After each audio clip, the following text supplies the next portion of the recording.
¿Qué tal, señoras y señores? Como siempre, para nosotros es motivo de una gran satisfacción compartir los 120 minutos próximos de la presente edición de La Fuerza de la Palabra a través de Cosmos Televisión. Horno periodístico que se edita en dos importantes horarios: edición central de lunes a viernes a las 20 horas 8 de la noche, luego viene la edición matinal a las 7 de la mañana. Estamos trabajando con nuestra señal abierta, canal 23, sistema UHF, debidamente autorizada y actualizada nuestra licencia por el Ministerio de Transportes y Comunicaciones. 25 años al servicio de la colectividad y los intereses de Puno y del país. Al mismo tiempo trabajamos simultáneamente con Amitel, canal 16, cable estación canal 83 y cable más 28. Trabajamos directamente desde los estudios centrales de Cosmos Televisión, ubicado en el Jirón La Begonia 132 al 136, a la altura de la cuadra 14 y 15 de la avenida Simón Bolívar. Nuestras señales ya señaladas y precisadas tienen una cobertura altamente significativa hasta la zona de frontera con Bolivia. La cobertura llega hasta la provincia peruana de Yumbuyo, Pomata, Juli, Ilave, Ácora, Chucuito, Platería, zonas intermedias de el lago Titicaca, Aymaras y Quechuas, y desde Puno nos proyectamos hacia la zona norte del departamento, a la provincia de San Román, Juliaca, Huancané, Azángaro, zonas intermedias, al mismo tiempo Huata, Coata, Capachica, Vilca, Tiquillaca y Mañazo. Amigos nuestros, vamos a empezar el trabajo periodístico del día de hoy sin mayores preámbulos, y para ello hemos invitado precisamente al profesor y contador público, señor José Chureira, que actualmente se desempeña con marcado éxito como presidente de la Central de Barrios y Urbanizaciones Populares de nuestra ciudad. Una gran satisfacción de tenernos una vez más en La Fuerza de la Palabra. Señor Chureira, muy buenas noches. ¿Cómo está usted? ¿Qué tal? Doctor, muchísimas gracias de poder siempre darnos la oportunidad en esta nuestra casa, la que consideramos Cosmos Televisión, y siempre también pues dirigiéndonos a los vecinos y vecinas de los diferentes barrios de la ciudad de Puno. Muchas gracias, muy amable. Bueno, como siempre, creo que la pregunta de fondo, no de estilo, sino de fondo, de principio, la Central de Barrios sigue permanentemente latente, consolidando su organización social. Sí, doctor, evidentemente nosotros continuamos con esa responsabilidad. A poco menos de un año de gestión, continuamos con la visita a los diferentes barrios de la ciudad de Puno, la coordinación también con sus presidentes, con sus vecinos, siendo el vínculo y el nexo siempre con la Municipalidad Provincial. Entendemos que ya finalizando la gestión del señor Martín Ticona, queda mucho por evaluar, por hacer un balance, siempre estando atentos al último mensaje también que va a tener como alcalde provincial. Y es que también creo que queda mucho por evaluar a estas autoridades electas este último domingo 3 de octubre, donde para muchos será pues un atino y para otros seguramente vamos a opinar duramente de que continuaríamos con más de lo mismo respecto a nuestras autoridades políticas. Claro que sí. Usted acaba de señalar algo que es importante y preciso poderlo puntualizar en un programa periodístico de este nivel. ¿Cuál sería una evaluación muy rápida pero objetiva que tiene la Central de Barrios en torno a la tarea del señor Martín Ticona, que finaliza en el mes de diciembre su trabajo como alcalde? A ver, doctor, yo creo que nosotros siempre hemos sido claros, primero en nuestra bajada a los diferentes medios de comunicación, en los espacios que también tenemos. Primero, al manifestar de que esta gestión lamentablemente ha ocurrido no solamente un reflejo que ha tenido el gobierno nacional con su inestabilidad, que se ha reflejado en este gobierno regional que ha tenido 3 gobernadores de turno, pero es que también nuestra municipalidad ha pasado desapercibida estos 3 años en lo que queda de su gestión y en la gestión que habría realizado. Y es que las autoridades, no solamente a nivel regional, hablamos de los gobiernos locales, incluida nuestra Municipalidad Provincial de Puno, se han escudado de esta pandemia, de este COVID-19, que evidentemente sí ha suspendido algunos presupuestos para la ejecución de obra, pero que nos parece que Puno merecía un poco más respecto a las obras, sobre todo de envergadura, que no habría. Sí, evidentemente en este momento, valga la redundancia, doctor, se está ejecutando esta avenida del Bicentenario, se ha ejecutado esa plaza de armas que vendría a ser ¿Y cuál sería otra obra de envergadura, don José? Una obra de envergadura. Bien, lo hemos manifestado, el tema de Simón Bolívar, esta avenida sus 8 cuadras, también Plaza de Armas sería una obra de arrastre que ha sido pues del señor Iván Flores y no del doctor Martín Ticona. Entonces, en ese marco creo yo que no se ha trabajado a la altura de lo que pedían los puneños. Ya lo hemos dicho, la excusa de parte de la pandemia, pero esperemos que estas autoridades electas también puedan, en todo caso, sintonizar y sobre todo entender la verdadera problemática, doctor. Ya hemos dicho que lo que le corresponde, lo que le compete a la municipalidad, no solamente son aquellos ejes de desarrollo como son educación, como es salud, podríamos hablar también el tema de seguridad ciudadana, podríamos hablar servicios básicos y demás, el tema interno de administración, sino de que también queda una pendiente no solamente con los barrios urbanos marginales que carecen de servicios, que carecen de la atención de la autoridad, sino también al mismo tiempo, doctor, es parte de la gestión municipal, hablamos del tema provincial, también llegar a las zonas rurales, hablamos de los 14 distritos con la ciudad de Puno, 15 distritos que tal vez no han sido atendidos en el tema agrícola, agropecuario, y estaríamos dejando en el letargo, no estaríamos coadyuvando a los alcaldes distritales. Por lo tanto, nosotros sí mostramos una verdadera preocupación y esperemos que no nos hayamos vuelto a equivocar, puesto de que nosotros hemos sido muy duros y ni siquiera iniciado en todo caso esta gestión, pero nosotros respetamos la democracia, evidentemente no vamos a ser obstruccionistas. Claro. Pero nos preocupa mucho que ya estemos sufriendo ataques de parte en todo caso de esta gestión, que pareciera que de las 4 campañas más pretenderían en todo caso disfrutar y no trabajar en todo caso. ¿Cuáles serían las obras de envergadura que han quedado pendientes para los barrios? Creo que esto es importante puntualizarlo. Sí, doctor, yo creo que existen, por ejemplo, en los barrios de nuestra ciudad de Puno, en algunas zonas que no tienen todavía ninguna pista y vereda intervenida. Y nos referimos, por ejemplo, al caso de la urbanización Villa Florida, nos referimos al barrio San Miguel, en la zona alta de la Icacota.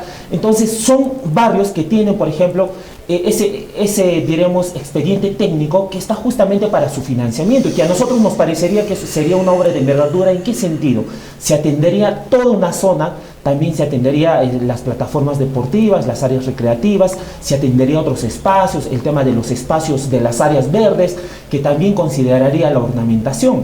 Entonces yo creo que la municipalidad, por el presupuesto que ha tenido, nunca sabió primero interpretar. Y ahora, si hablamos de una obra de envergadura de atención prioritaria, ya lo hemos señalado, doctor, en reiteradas oportunidades, que el tema de los servicios básicos, al crecimiento demográfico, a la urbanización que tiene nuestra ciudad de Puno, no se estaría atendiendo. Entonces a EMSA Puno nosotros siempre le hemos pedido, si no se atiende en todo caso con este servicio, provisionalmente el tema de las piletas públicas, que se pueda trabajar a través de las cisternas, pero pareciera que nuestra autoridad municipal, a través de ese jefe del directorio, ese accionista mayoritario, nunca ha hecho en todo caso el alcance de lo que pide nuestra población. Entonces nosotros como dirigentes interpretamos primero estas necesidades y una obra de envergadura, más allá de esta avenida del Bicentenario, creo que no hay, más allá de las obras que han quedado, más allá de pequeñas ejecuciones que se tendrían, creo yo que no habría. ¿Qué obra de arrastre quedaría, como se suele decir, para la próxima gestión? Una obra de arrastre fundamental que pueda realmente satisfacer plenamente y mejorar las condiciones de vida de la población de los barrios. A ver, doctor, hasta donde nosotros como dirigentes hemos averiguado, todavía tendría que anunciarlo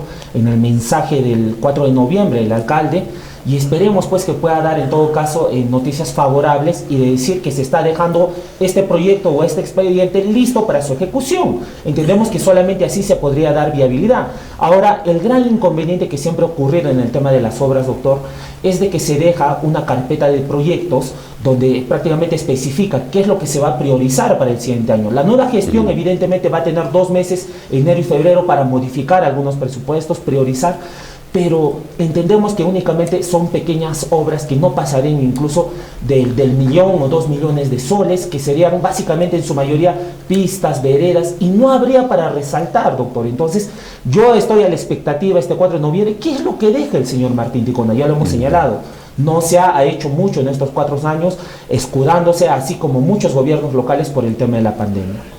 ¿Qué recursos económicos quedarían actualmente pendientes de la gestión actual de Martín Ticona?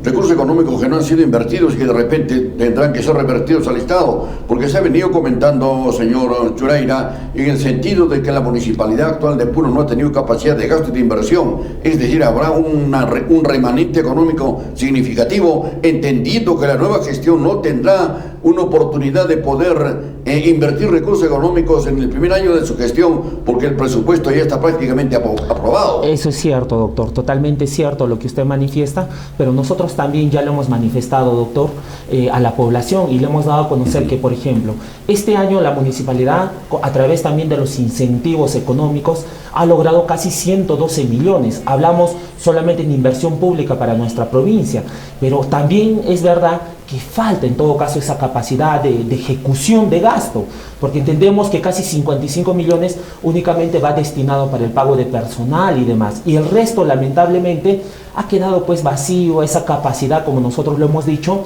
y entendemos que no solamente el Estado, dentro de esos 60.000 millones de soles que asigna en inversión pública tanto para gobiernos locales y también municipales, 24.000 millones de soles por el tema de corrupción es que se pierde en el Perú. Y si nos vamos solamente a los gobiernos regionales, doctor, a nivel nacional son 19 gobernadores que en los últimos años están con un proceso. Y si nos abocamos justamente para no irnos lejos de nuestra municipalidad, ¿cuánto se habrá ido de ese dinero solamente en el tema de corrupción? Ejecutar pequeñas obras para poder robar, sacar una parte, para poder sacar una tajada. Y yo creo que la población también, pese a que manifiesta su intolerancia a la corrupción, pareciera que también nos equivocamos a la hora de elegir autoridades que hacen una gran inversión en campaña, como lo hemos señalado nosotros, que no presentarían adecuadamente su plan de gobierno a través de las entrevistas, de los debates, y esperemos que no pueda ser un error. Este tema del presupuesto, el gobierno central, doctor, finalmente lo que ha manifestado es de que se ha duplicado y hasta incluso en algunas provincias, algunas regiones, se ha triplicado.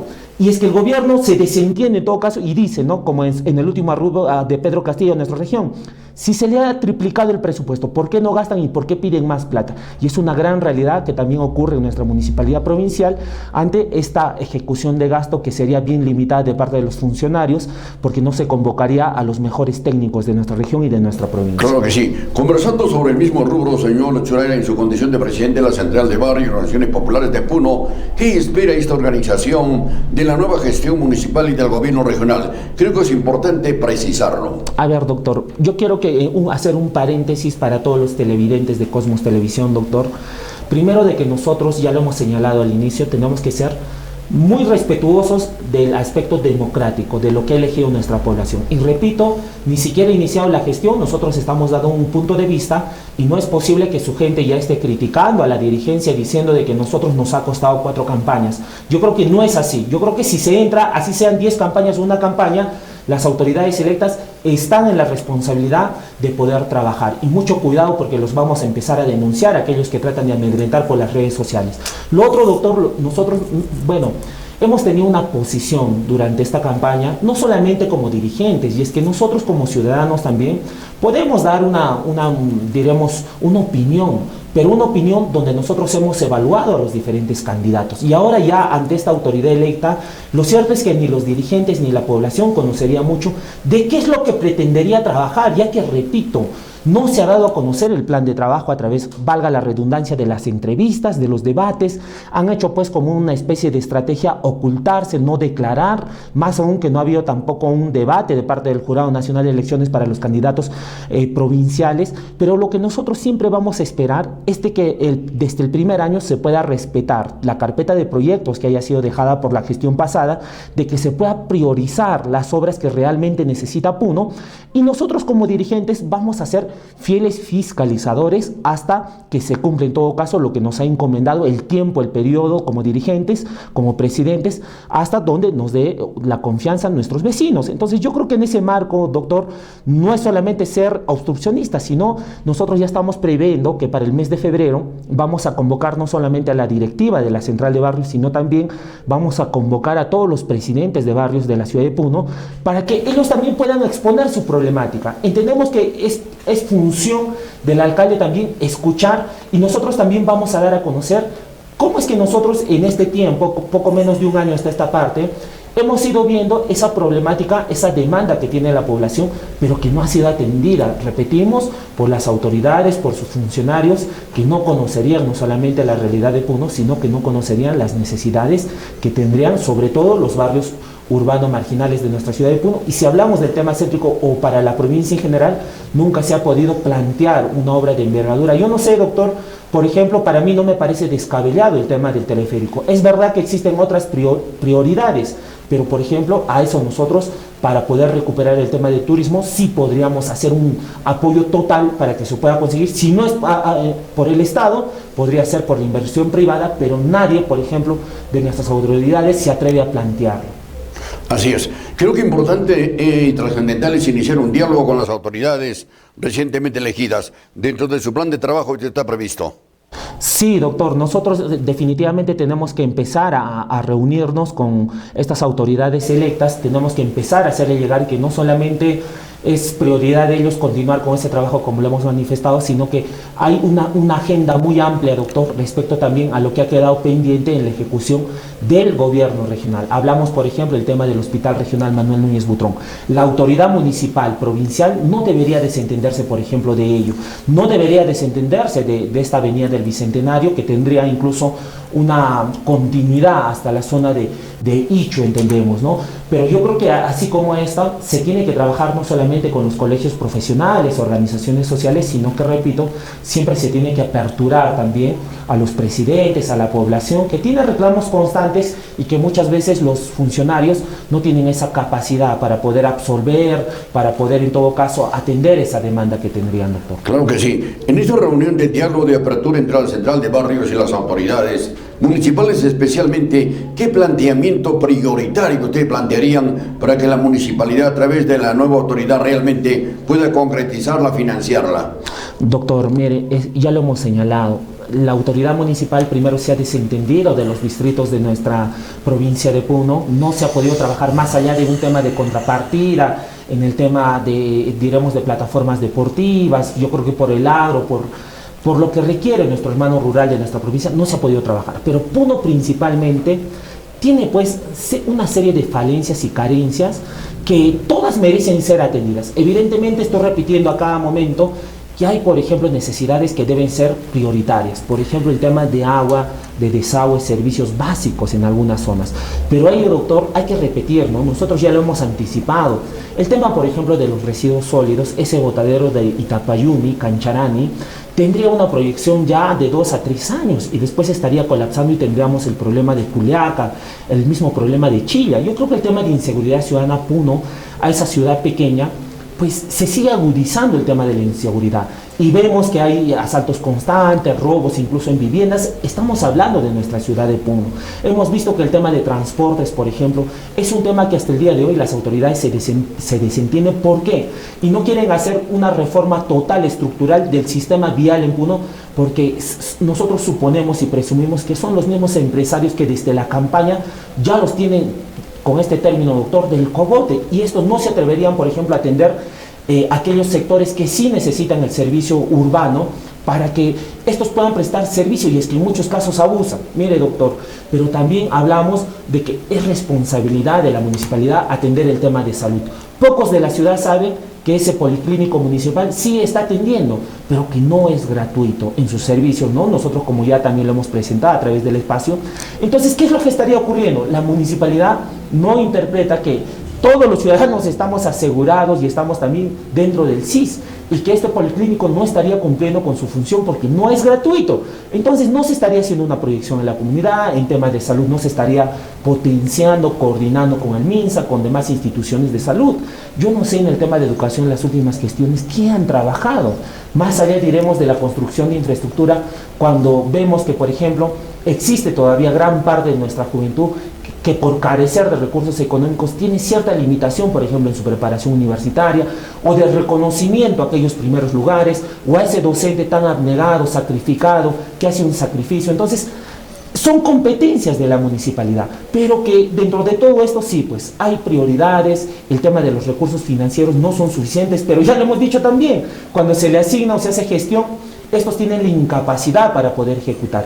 Pero lo otro también, doctor, que sí es una gran verdad, es de que nuestras autoridades tienen que aprender a gestionar, a robar recursos económicos en el buen sentido de la palabra, en el Ministerio de Economía y Finanzas. Entonces creo que esto también tiene que ser coadyuvado por el tema de nuestros congresistas. Y olvidar, ¿no?, de que nuestros alcaldes provinciales de Puno, de los distritos, estén comprando ya su quesito, ir a Lima, suplicando la atención. No, yo creo que es a la hora de plantear, de poder convencer, de poder presentar con un proyecto serio, ¿por qué necesita ese presupuesto nuestra provincia de Puno, doctor? Así es.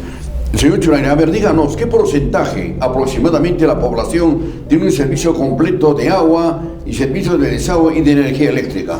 Bien, doctor, en este momento, en el tema de servicios básicos, a este crecimiento demográfico que lo hemos señalado, nosotros, por el estudio de PROIFE, hemos evidenciado que existen 209 barrios hasta hace 2 años. En Alto Puno, lo más probable es que haya seguido creciendo, que se hayan aumentado este número, pero dentro de esos 209, nosotros hemos evidenciado que sobre todo en esos barrios urbano marginales, hablamos de la periferia, sectores como es la zona de Chuluni, como es en la zona de Totorani, en los cantos de Jaliguaya, por ejemplo hablamos de la zona alta de Puno, Villa Santa Rosa, que por ejemplo todos esos sectores están dentro, que vendrían a ser 27 barrios que no cuentan con este servicio, los Andes Cancharani. Entonces son 27 barrios que podemos hablar que está dentro de este convenio 025, que no tiene este servicio indispensable. Entonces, de esos 27 barrios, imagínense, deben haber muchos otros que podrían llegar, me imagino, hasta 50 espacios. Ahora, porcentualmente podríamos hablar del 20-25% de barrios que no contarían con este servicio. Ahora, en el tema de fluido eléctrico, yo creo que sí es escaso en todo caso este servicio que no contaría, pero sí hemos visto que, por ejemplo, comparten muchos sectores un solo medidor, lo que traería incluso problemas. Por ejemplo, hemos visto en la zona de Vizcachuni, ¿no? En esa zona de Huartaguaraya, que ya se está urbanizando, que ya tienen incluso hasta la habilitación urbana, producto de una ordenanza que nos parece genial para que pueda, en todo caso, la población también empezar a habitar esos sectores, pero que también Electropuno comete algunos vicios, algunos abusos a la hora de la atención, por ejemplo, para la electrificación, ¿no? Hablamos de la luminaria pública, que también nosotros ya lo hemos denunciado. Entonces, yo creo que, doctor, para nosotros son datos claros que también debe de conocer la autoridad y que debe ser un nexo frente a estas empresas prestadoras de servicio que están en la obligación también de atender a estos barrios que todavía no contarían o que tendrían dificultad con estos servicios, valga la redundancia. Así es. Nos da la impresión que al paso del tiempo una de las empresas que muy fácilmente viene desarrollando su propia manifestación administrativa y sin una proyección altamente trascendental es la de Ensapuno, ¿no? En Sapuno en los últimos años, lamentablemente tenemos entendido, no ha modificado técnicamente el tratamiento inclusive del agua que se capta del agua Titicaca, ¿no? Usted recordará en la oportunidad que nosotros fuimos alcaldes, logramos la captación de Chimo, ¿no es cierto? La primera captación hicimos posible con una habilitación del gobierno central cuando habían colapsado 9 pozos en la zona de Aciruni. Usted era muy muchacho en aquel entonces. Había 9 pozos que venían desde Aciruni, colapsaron y se generó una emergencia terrible y en menos de 90 días captamos realmente recursos para la captación de Chimo, que luego al paso del tiempo se ha mejorado. Pero en Sapuno ha generado una inversión altamente significativa y millonaria actualmente en su edificio, ¿no? Para albergar un aparato burocrático que puede estar justificado. Pero definitivamente creemos que los barrios y las zonas periféricas deberían de tener un servicio fluido durante las 24 horas de agua potable, teniendo el abastecimiento aquí en el lago. Y que ha sido, doctor, una promesa de diferentes candidatos que han llegado a ser autoridades municipales de abastecer de mayor tiempo, en todo caso, ese servicio que es más indispensable. Pero también, doctor, empecemos primero de esta infraestructura de Ensapuno, que bueno, entendemos que también sí, pues estos gerentes de planta tendrían que mejorar en todo caso ya con estos nuevos espacios el trabajo y sobre todo la atención hacia los vecinos. Pero también, doctor, si hay algunas carencias que esta empresa todavía tiene deficiencia, podemos empezar que, por ejemplo, por el instrumento de gestión que es tan importante, hablamos del Plan Maestro Optimizado o el PMO, que hasta este año ya se había presentado incluso esa propuesta. Hablamos también a la SUNAS que se encarga de revisar. ¿Y por qué sería tan importante, doctor? Porque justamente en este instrumento que maneja Ensapuno se establecerían incluso las tarifas de agua potable. Y nosotros ya lo hemos dicho de que el último año de pandemia y hasta este año, solamente enfoquémonos en el año 2022, ha ido subiendo hasta 4 veces la tarifa de agua potable.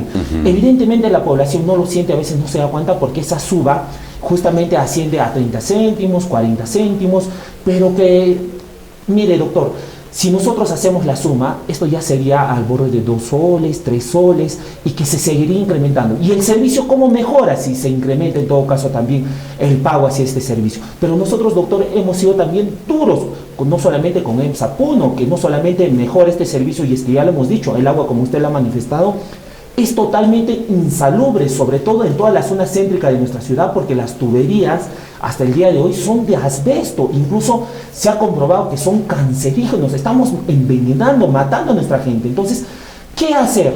Se tiene que justamente impulsar este convenio 025 que intervendría toda nuestra ciudad de Puno en el tema de agua y de desagüe. A ello, doctor, el tema de las SUNAT, yo creo que a través también de la responsabilidad del señor Pineda, creo que muchas veces han cometido algunos vicios a la hora de fiscalizar, ya que el vecino hace constantes denuncias sobre los cortes. No solamente hemos tenido hace poco en 15 barrios un corte indiscriminado por la rotura de una red matriz. ¿Y cómo es que también la SUNAT se estaría suspendiendo en Sapuno? Nosotros hemos escuchado y nos han referido que vendrían a ser sanciones y amonestaciones escritas. ¿Será suficiente, digo yo, para corregir su trabajo? Bueno, quedará en todo caso al criterio de la población. Lo cierto es que, doctor, nosotros ya hemos evidenciado que en algunos sectores también solamente existiría hasta 1 hora de servicio en agua potable, que no es suficiente. Entonces nuestras autoridades tienen que ver algunas alternativas para esta atención. Yo creo que el ciudadano está contribuyendo, está pagando, pero ya también nosotros sabemos que esta gran parte que paga en Sapuno por estas tarifas sería justamente el tema de la electrificación, de la electricidad. ¿Por qué? Para justamente esas cámaras de bombeo que tendría. Entonces se perdería en el camino hasta el 40-42% de agua. ¿Por qué? Porque repetimos, las tuberías también estarían en malas condiciones. Y bueno, yo creo que este es un tema de fondo, doctor, que las autoridades ni siquiera conocerán, que tampoco verían cómo solucionar este tema, que es lamentablemente para nosotros el primer problema que se sigue arrastrando, teniendo incluso un lago Titicaca y muchas cuencas donde se podría incluso atender de esa manera. Por supuesto que sí, lo que te acabo de señalar creo que es fundamental que la nueva autoridad dé prioridad en resolver el problema del abastecimiento de agua, ¿no? Durante la campaña electoral hemos visto a la gran mayoría, por no decir la totalidad de candidatos a la alcaldía del Consejo Provincial de Puno, que con una claridad meridiana y un relieve técnico no han podido enfocar realmente alternativas y soluciones. Todos hablan y dicen a los diferentes barrios, vamos a abastecerlo de agua durante las 24 horas, pero no nos han planteado cómo se va a financiar por lo menos los ambientes donde se van a depositar el agua, la instalación de tuberías y medidores, ¿no? ¿Y qué fuentes se estaría asumiendo? Recordemos que hay 2 exalcaldes que se comprometieron en mejorar las tuberías y esto ha sido un engaño para toda la población, los medidores también que se compraron. Es decir, se ha sorprendido la opinión pública. Tenemos una captación de agua realmente extraordinaria, que no es exactamente el río Willy, pero sí es del lago, pero con un tratamiento como se está dando y se puede mejorar, podemos satisfacer plenamente. Juliaca, por ejemplo, tiene un problema serio de abastecimiento de agua potable. Tenemos en estos momentos, y yo trabajé en esa zona y la conozco muy de cerca, la presa de Lagunillas. Tenemos más de 500 millones de litros cúbicos de agua depositados durante todo el año y no la podemos capitalizar en el consumo y en la alimentación de la población de Puno, Juliaca y pueblos intermedios ante la miopía, la ausencia y la falta de capacidad de nuestros técnicos. Hay alternativas. En fin, como siempre, para nosotros motivo de una gran satisfacción conversar con usted, señor Zuraira. Si tiene algo más, con todo gusto lo escuchamos. Sí, doctor, ya en la parte final yo creo que es importante poder manifestar al vecino que nosotros vamos a seguir fiscalizando esta gestión que ya tendría poco más de 2 meses. Hablamos de la gestión del señor Martín Ticona. Él tendrá que responder a muchos cuestionamientos y a una serie de compromisos que no habría cumplido. Nosotros, como siempre, vamos a ser fieles fiscalizadores. Evidentemente nosotros también en este tiempo hemos planteado algunas alternativas de solución, de desarrollo, pero él tendrá que responder a través de una audiencia pública que tendría que convocar la dirigencia. Respecto a nuestras próximas autoridades, doctor, yo pienso que para el mes de diciembre podríamos enfocarnos totalmente a conversar este tema. Nosotros también vamos a plantear cuáles son las necesidades y esperemos que este esté a la altura para gobernar nuestra ciudad capital, nuestra provincia capital de Puno, donde no solamente nosotros vamos a plantear, repito, aquellas propuestas de desarrollo para nuestra ciudad, para nuestra provincia, sino que también vamos a fiscalizarlo de tal manera que este no solamente pues pueda sacar réditos a esas 4 campañas, sino que también con un compromiso firme y sólido él pueda responder a las expectativas de esos más de 42,000 votantes que ha tenido nuestra provincia de Puno. Y a la población tenemos que aprender a hacernos responsables de qué es lo que elegimos.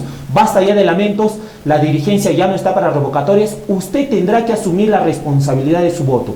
Usted tendrá que asumir la responsabilidad de haber elegido esta autoridad. Y desde ya nosotros anticipamos que sí, vamos a cumplir con nuestro trabajo, pero la población también tiene que ser consciente de qué es lo que ha elegido. Solamente ello, doctor Jaime. Muchas gracias, muy amable. Amigos, nosotros hemos conversado precisamente con el señor José Churaira, él es presidente de la Central de Barrios y Organizaciones Populares de Puno. Temas importantes que de una u otra forma tienen que encontrar un bosquejo de solución, decisiones claras y concretas en función a las nuevas autoridades, ¿no? La Central de Barrios indudablemente que tiene una representación altamente significativa porque es portadora de la preocupación y las alternativas de la sociedad civil. Durante más de 50 años esta organización coadyuva indudablemente a que se puedan resolver nuestros problemas, pero el nivel de decisión está precisamente en quienes manejan las decisiones políticas y económicas, como en la municipalidad, provincial, distritales y el propio gobierno regional. Don José, muchas gracias, será hasta una próxima oportunidad. Muy bien, amigos nuestros, generamos entonces la pausa porque luego tenemos otra entrevista directamente a través del sistema virtual desde la capital de la República. Adelante, control maestro.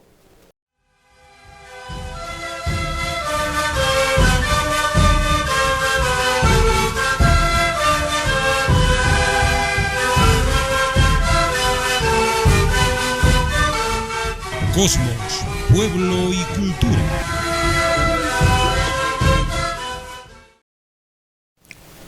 Muy bien, señoras y señores, entonces continuamos con el desarrollo de la presente edición de La Fuerza de la Palabra con una cobertura en todo el altiplano peruano y también de nuestras redes sociales, ¿no? Facebook. Queremos expresar nuestro agradecimiento a nuestros amigos que nos honran con su audiencia a lo largo y fuera del territorio nacional. Inmediatamente a través del sistema virtual estamos en contacto con el doctor Gustavo Pacheco, ¿no? Es parlamentario por el departamento de Puno y actualmente parlamentario y miembro del Parlamento Andino, puneño de nacimiento, carolino, identificado con la cultura nuestra. Gustavo, bienvenido a La Fuerza de la Palabra, ¿cómo está?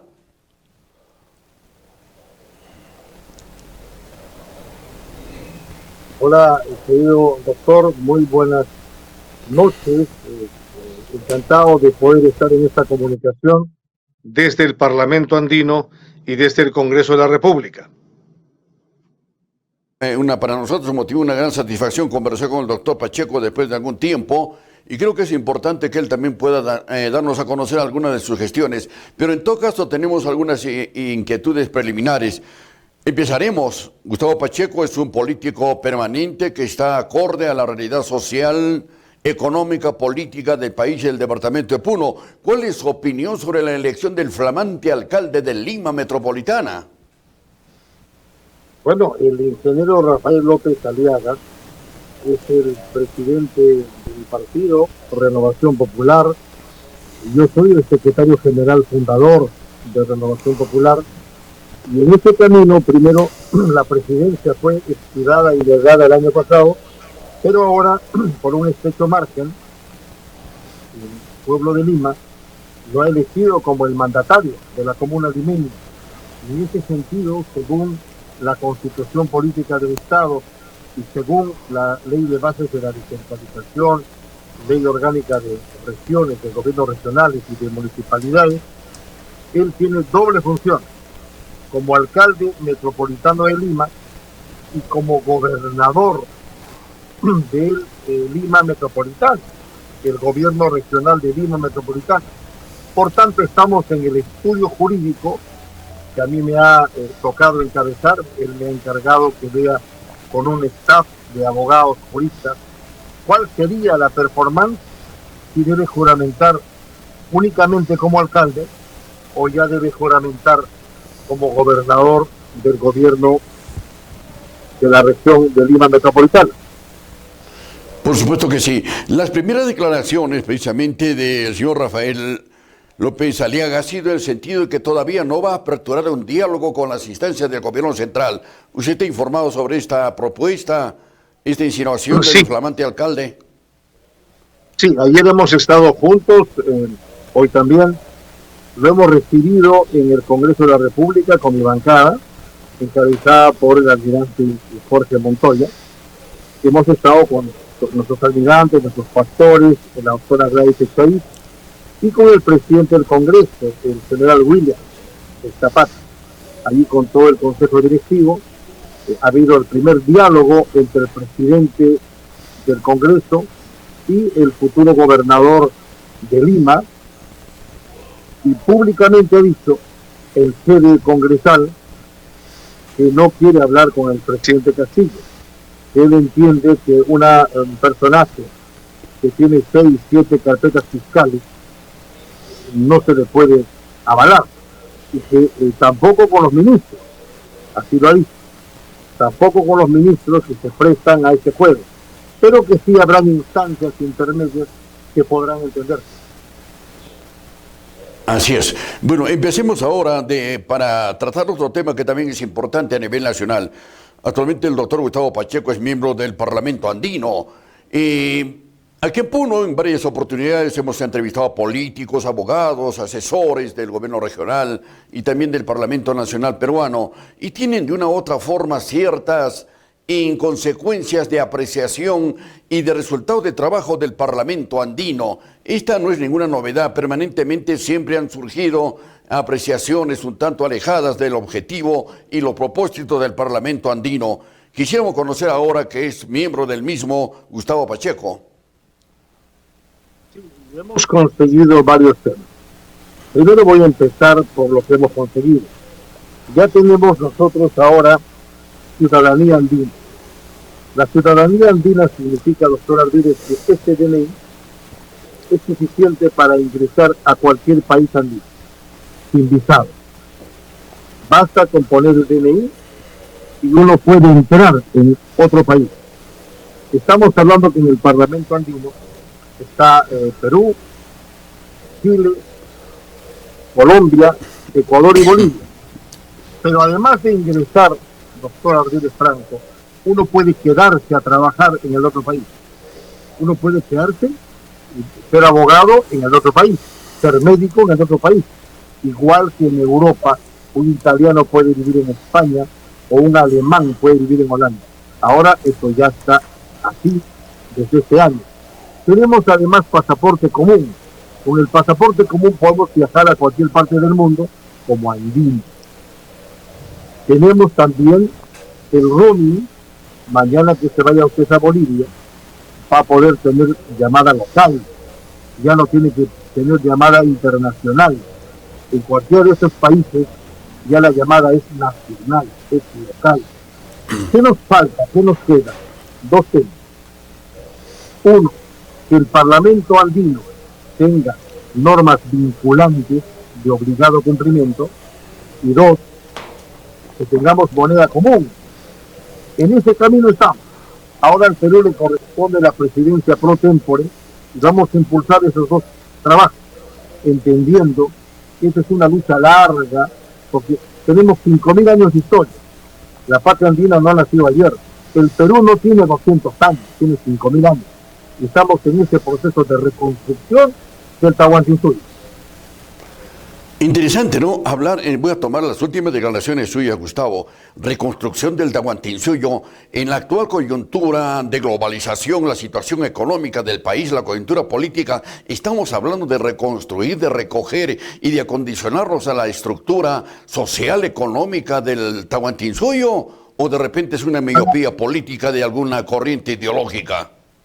No, la comunidad andina, recordaremos, doctor Ardiles, que en 1969 el general Juan Velasco Alvarado, presidente del Perú, fue el que firmó en Cartagena, en Colombia, el Pacto Andino, la suscripción de lo que ahora se llama Comunidad Andina de Naciones. Repito, fue el presidente Velasco Alvarado el que firmó el Pacto Andino.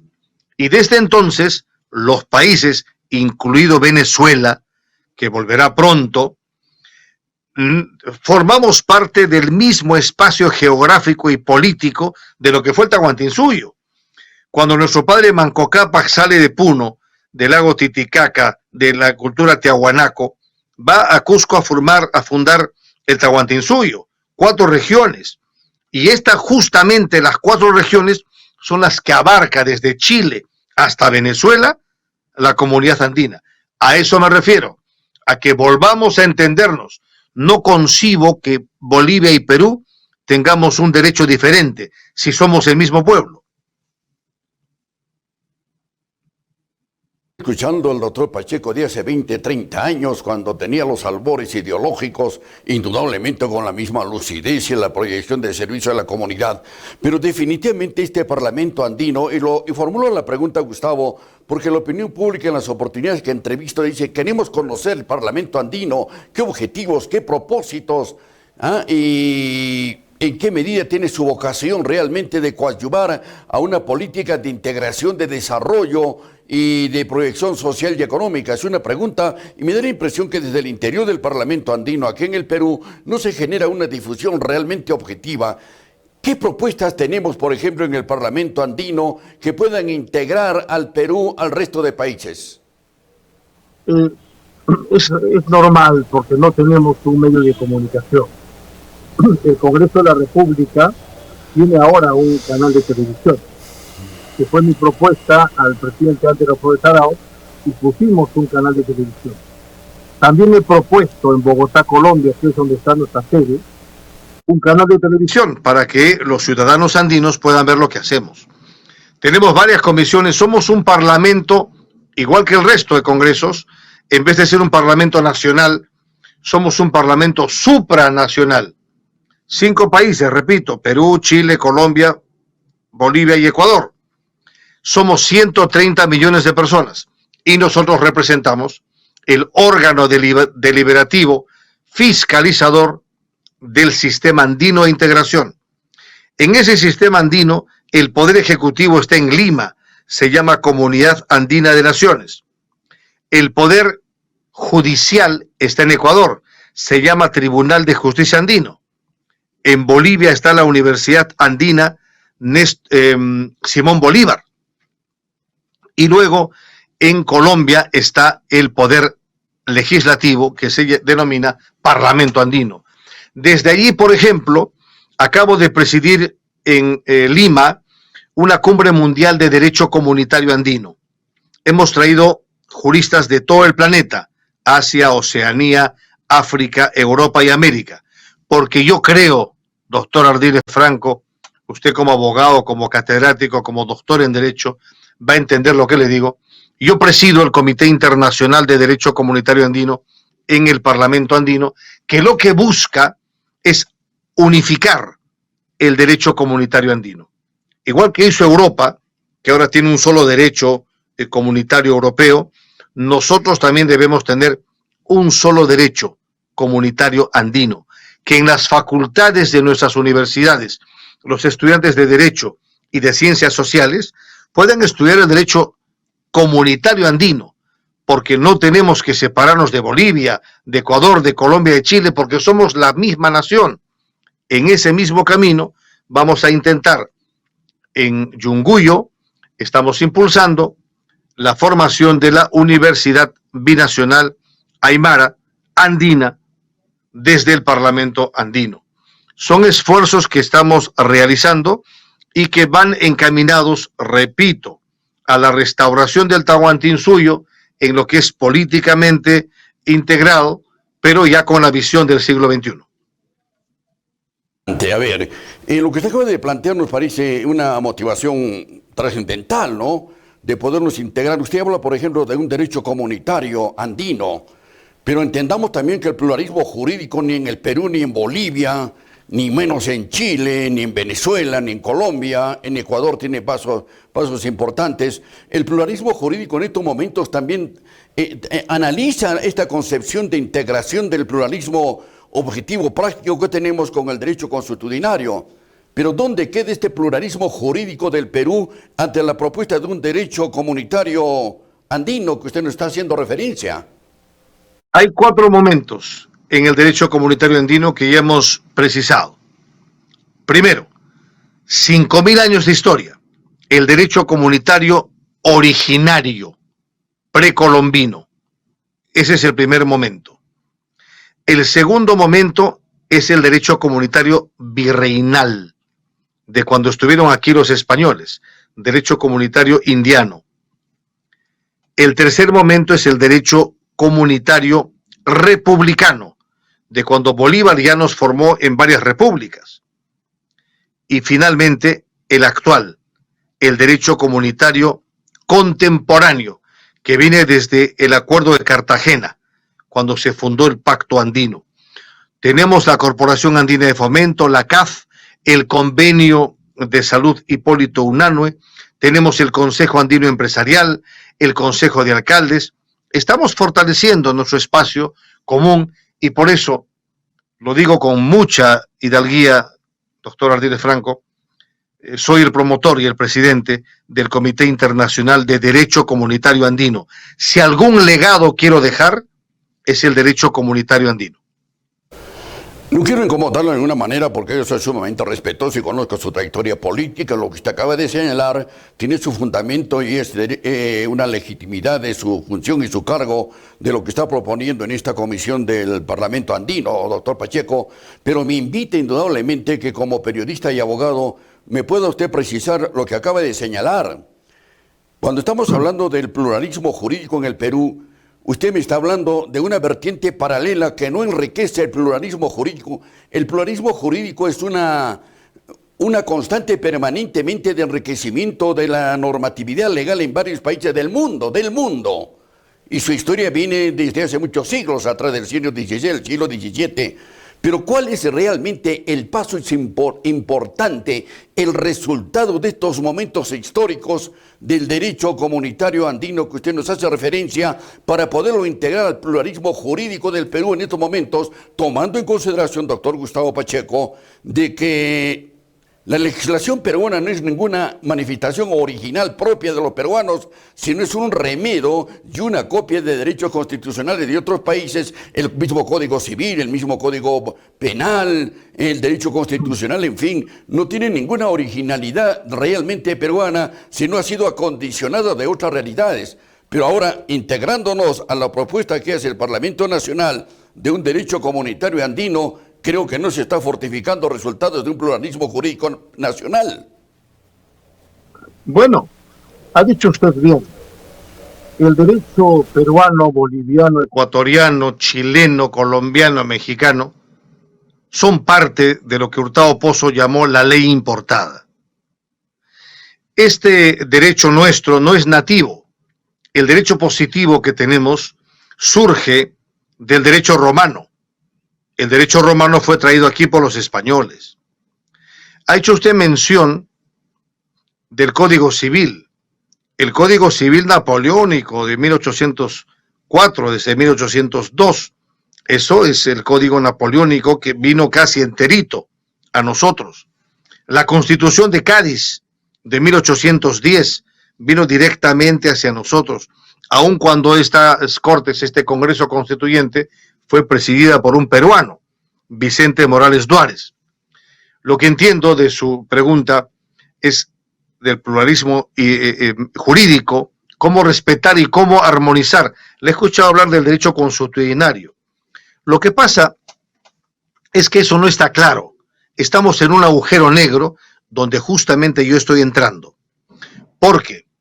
¿Cómo es posible que en Puyango Tumbes, en el río que une Ecuador con Perú, tengamos diferente derecho? ¿Cómo es posible que en el lago Titicaca, que Bolivia y Perú compartimos, tengamos diferente derecho? Ante un mismo hecho, diferente derecho. Por eso hablo del derecho comunitario, que sí va a respetar el derecho originario, el derecho que tenemos consuetudinariamente, el derecho de los usos y costumbres que heredamos, ahí sí me entenderá, del Tahuantinsuyo. Y desde Caral, Chavín de Huántar, Tiahuanaco y el propio Tahuantinsuyo forman parte del primer momento del derecho comunitario. Le digo más, he vivido yo en Europa 15 años y allí he visto el derecho comunitario europeo y como usted surgían muchas preguntas. ¿Cómo se va a unir el derecho alemán con el derecho francés? ¿Cómo se va a unir el derecho inglés con el derecho italiano? Finalmente se unieron, hoy tienen un derecho común, un derecho comunitario. Si nosotros no tenemos un derecho comunitario, no tendremos una sociedad común. Esta parte dice importante conversación con usted, doctor Gustavo Pacheco. Cuando usted habla del derecho comunitario, Toda esta normatividad lo están haciendo ustedes a puerta cerrada. Toda esta normatividad y esta propuesta de enriquecer, el derecho comunitario desde el Parlamento andino, ¿ha tenido algún nivel de consulta? Porque usted ha vivido 15 años en el extranjero, como acaba de señalar, y tiene una vasta experiencia como abogado. Nadie pone en tela de juicio su inteligencia, su capacidad. Pero definitivamente creemos que toda la normatividad no solamente tiene que ser de propiedad de un grupo especial y colectivo. Tiene que ser definitivamente una consulta permanente de enriquecimiento. Y la deficiencia, por ejemplo, del reciente aniversario del Código Procesal Penal en el Perú tiene ese gran defecto que jamás se consultó a nadie y fue impuesto simplemente por las instancias de decisión política de ese momento. Concluyo. La experiencia de usted debe llevarnos a hacer las consultas en las organizaciones sociales y la van a enriquecer. ¿No le parece? Me parece muy bien. Recién hemos tenido la semana pasada el primer Congreso Mundial de Derecho Comunitario Andino, abierto absolutamente. Yo le invito, mi querido doctor, a que compartamos junto con usted un foro de Derecho Comunitario Andino en Puno para poder explicar a nuestros colegios de abogados, a nuestros jueces, magistrados, catedráticos, fiscales, procuradores, con usted a la cabeza, y podamos discutir con los técnicos que yo puedo llevar desde el Parlamento andino para enriquecer efectivamente estos 4 momentos del derecho comunitario andino: el originario, el virreinal, el republicano y el contemporáneo. Le ruego que tome usted en cuenta mi pedido. Hagámoslo juntos. Señor, usted bienvenido, como siempre, doctor Gustavo Pacheco. Bienvenido, por supuesto, y no hay nada de ruego, sino la gentileza tiene que ser recíproca ante un caballero como usted, así que será bienvenido en cualquier momento para poder dialogar este tema que indudablemente requiere un debate, un enriquecimiento con un criterio positivo y beneficio colectivo y social, ¿no? Me permite usted ahora cambiar de tema, con vuestra anuencia, desde luego. Doctor gracias, Gustavo, doctor. ¿Cuál es su interpretación como miembro del Parlamento andino de la coyuntura política y económica que vive el país y particularmente la gestión del presidente Castillo? Cuando Carlos Marx escribió el Manifiesto Comunista en 1868, empezaba su libro diciendo: un fantasma recorre Europa, el fantasma del socialismo. Así empezaba Marx. Ese fantasma se ha trasladado ahora a América Latina. Desde México hasta Chile, los gobiernos son de izquierda. Ahora en la segunda vuelta en Brasil veremos qué pasa con Bolsonaro y qué pasa con Lula da Silva. Pero en la comunidad andina somos 5 países. De los 5 países hay 4 de izquierda. Y yo trabajo con ellos. El presidente Boric de Chile, el presidente Arce de Bolivia, el presidente Petro de Colombia y ahora el presidente Castillo de Perú. El único que está a la otra ala es el presidente Lasso de Ecuador. Entonces, la pregunta suya es: ¿cómo está el presidente Castillo? Pues está en la misma situación que el resto de países andinos, con una visión de izquierda, porque la historia es cíclica en el mundo, destra y siniestra, decía Norberto Bobbio. Destra y siniestra significan izquierda y derecha, y entonces pues los países van unos siglos hacia un lado y otros siglos se acomodan hacia el otro lado, ¿no? El presidente Castillo está en serios aprietos, no por su línea ideológica, no por su concepción intelectual, posición política, sino por el accionar personal y de sus allegados, sus familiares, que le han llevado a abrir al Ministerio Público, a la fiscal de la Nación, 6 o 7 carpetas fiscales. Nadie en el Perú, doctor Ardírez, tiene abiertos 2 carpetas fiscales, menos 3. Algunos tienen por ahí 1 abierto, pero 7. Entonces, si camina como gato, mira como gato y come como gato, es gato. Está en problemas serios la institución presidencial. es cuestión del Parlamento Nacional, el Parlamento peruano, y de mi bancada, Renovación Popular, con el almirante Jorge Montoya, la expresión política nacional. A mí me corresponde solo el análisis, porque estoy dedicado a la integración, formo parte de un parlamento de integración y de diplomacia parlamentaria. Por eso soy prudente a la hora del juicio político, pero no huele bien. No tan prudente por lo que acabo de escuchar, ¿no?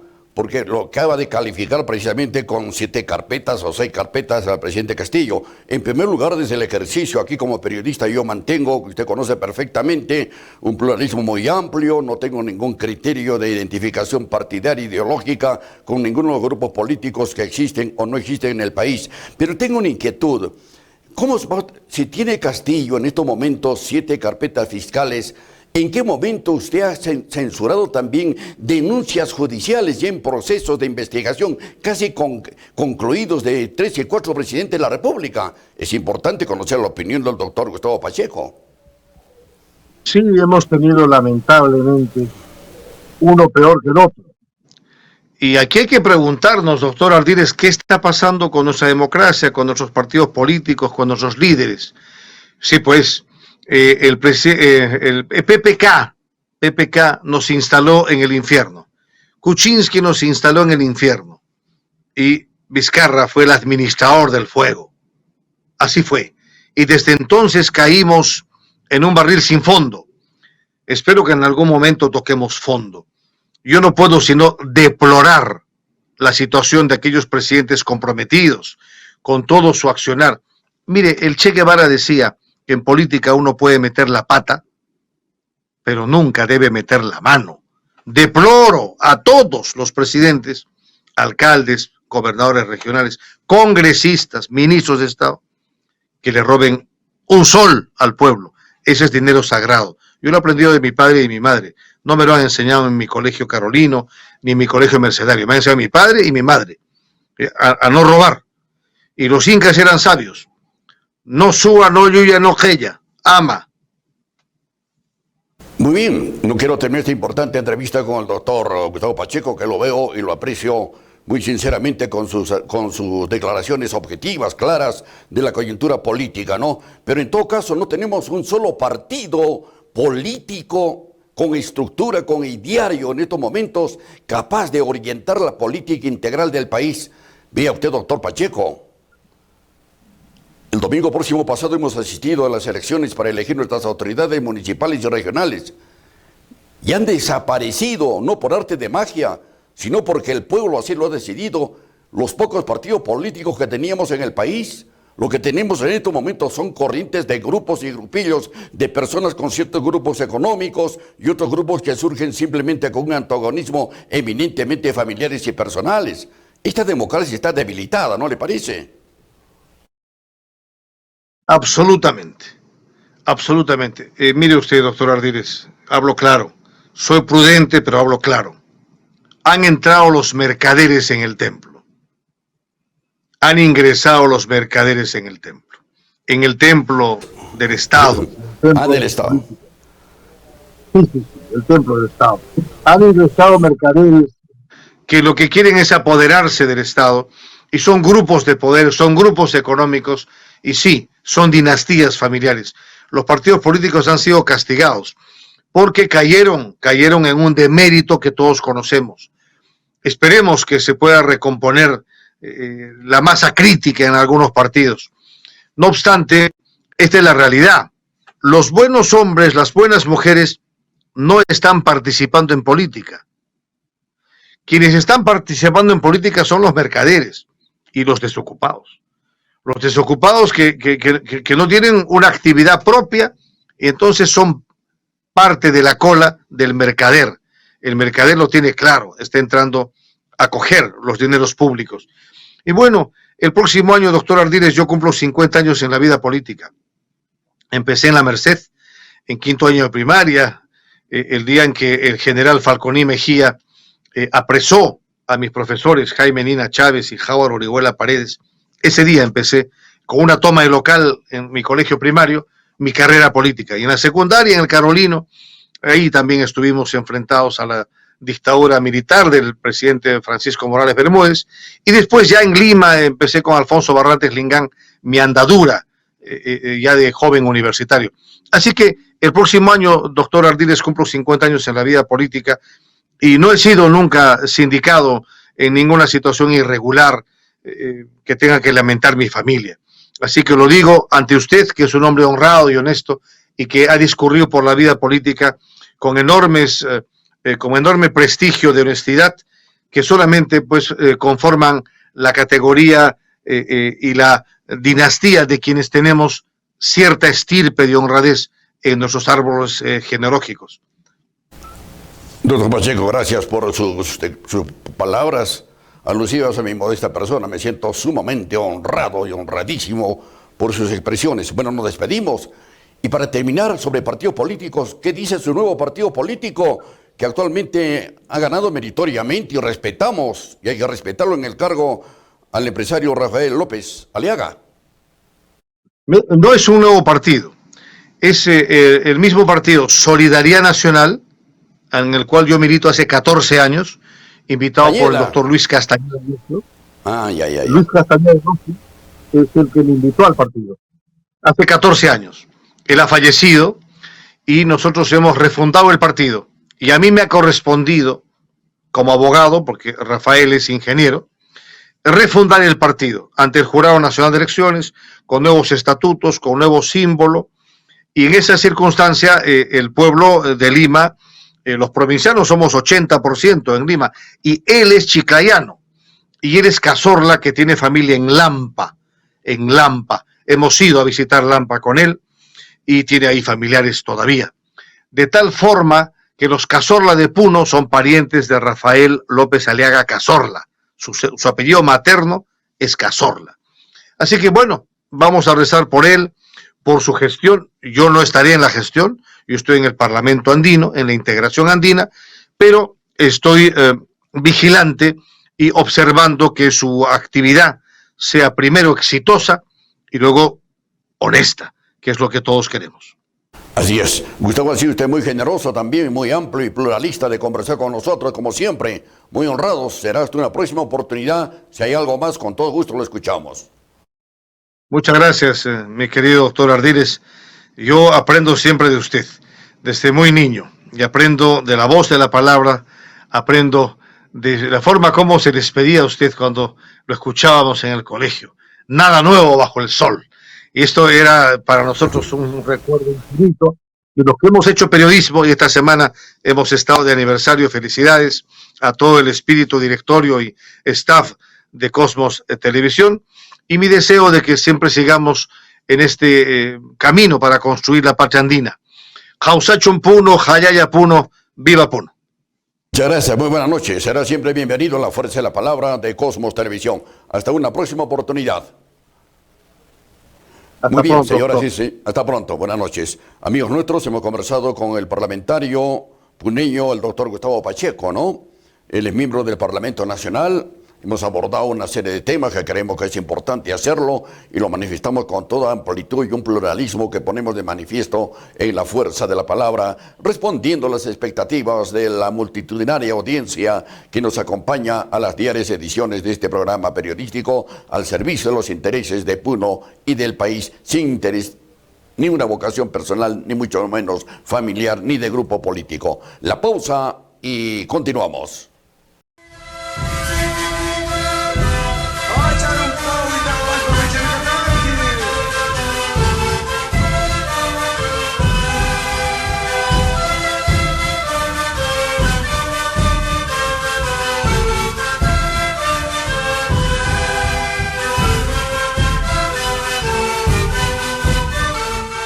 Cosmos, pueblo y cultura.